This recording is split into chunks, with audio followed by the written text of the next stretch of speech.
देश के कई युवा आर्मी में जाना चाहते हैं। इसमें नौकरी करने के लिए आर्मी की ओर से कई सारी एंट्री स्कीम है।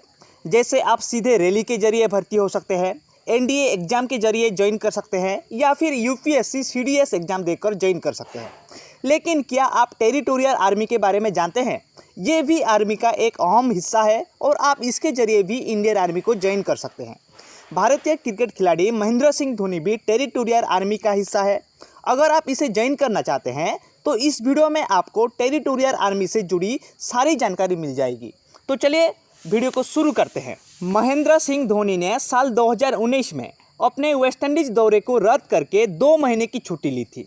इसकी वजह थी उन्हें आर्मी में ट्रेनिंग पर जाना था। महेंद्र सिंह धोनी ने कश्मीर की पैराशूट रेजिमेंट में 2 महीने की ट्रेनिंग ली थी। ये पैराशूट रेजिमेंट की ट्रेनिंग धोनी ने टेरिटोरियल आर्मी के तहत ही ली थी। इसमें उन्हें लेफ्टिनेंट कर्नल की उपाधि मिली थी।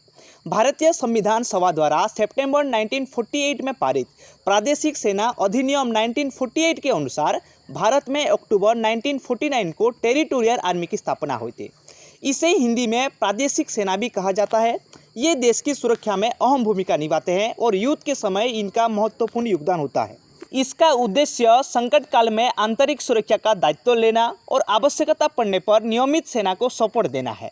इसमें ज्वाइन होने का अवसर सिर्फ भारत के युवाओं को ही दिया जाता है। टेरिटोरियल आर्मी का कार्य देश के लिए काफ़ी महत्वपूर्ण है। इसमें देश के नौजवान युवाओं को देश की सुरक्षा करने का मौका मिलता है। ये इंडियन आर्मी के लिए सुरक्षा कवच की तरह कार्य करते हैं। आसान शब्दों में कहें तो सीमा पर जब लड़ाई की स्थिति भयानक हो जाती है तो सेना के जवानों के सहायक के रूप में ये कार्य करते हैं। इसके अलावा देश की आंतरिक सुरक्षा को संभालने का काम भी करते हैं। टेरिटोरियल आर्मी में कई विभाग हैं, जैसे आर्म फोर्स, तोपखाना कोर, इंजीनियर कोर, बंदरगाह एवं रेलवे यूनिट, डाकतार कोर, संकेत कोर, पैदल सेना और सेना चिकित्सा कोर शामिल है।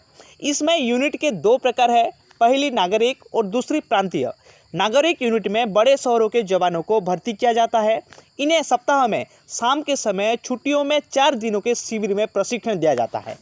वहीं प्रांतीय यूनिट में ग्रामीण अंचल के व्यक्ति भर्ती किए जाते हैं, जिन्हें 2 या 3 महीने का प्रशिक्षण दिया जाता है। टेरिटोरियल आर्मी को आप ऑफिसर लेवल से ज्वाइन कर सकते हैं। इसके लिए आप ऑनलाइन आवेदन कर सकते हैं। इसमें भर्ती होने के लिए आपको ऑनलाइन एग्जाम देना पड़ता है। साथ ही कुछ योग्यताओं की भी डिमांड की जाती है। इसमें ज्वाइन होने के लिए आपसे कुछ खास योग्यता की मांग की जाती है। आपकी उम्र 18 से 42 साल के बीच होनी चाहिए।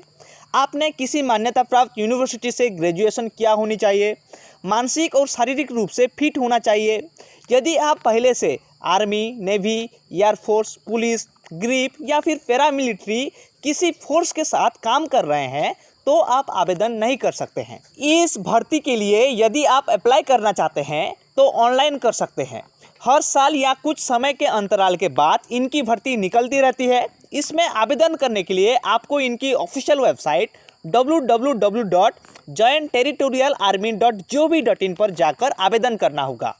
टेरिटोरियल आर्मी में सिलेक्शन के लिए आपको 2 लेवल को पार करना होगा। इसका सबसे पहला चरण प्री एग्जाम है। ये एक ऑब्जेक्टिव टाइप क्वेश्चन वाली एग्जाम है। इसमें 2 पेपर होते हैं, जिन्हें हल करने के लिए 2-2 घंटे का समय दिया जाता है। पूरा पेपर 200 अंकों का होता है और इसमें 4 विषयों से 200 प्रश्न पूछे जाते हैं। दूसरा चरण इसका इंटरव्यू है और मेडिकल टेस्ट है। जो लोग प्री एग्जाम क्वालिफाई कर जाते हैं उन्हें इस टेस्ट के लिए बुलाया जाता है। यदि उनका इंटरव्यू सही जाता है और वो मेडिकल टेस्ट में पास हो जाते हैं तो उन्हें टेरिटोरियल आर्मी ट्रेनिंग के लिए भेज दिया जाता है। टेरिटोरियल आर्मी में एक ऑफिसर की सैलरी उसकी रैंक पर निर्भर करती है। हालांकि उसकी सैलरी की शुरुआत 56,000 रुपये से हो सकती है। टेरिटोरियल आर्मी देश की सेवा करने का मौका देता है। साथ ही यहाँ आपको अच्छी सैलरी भी मिलती है।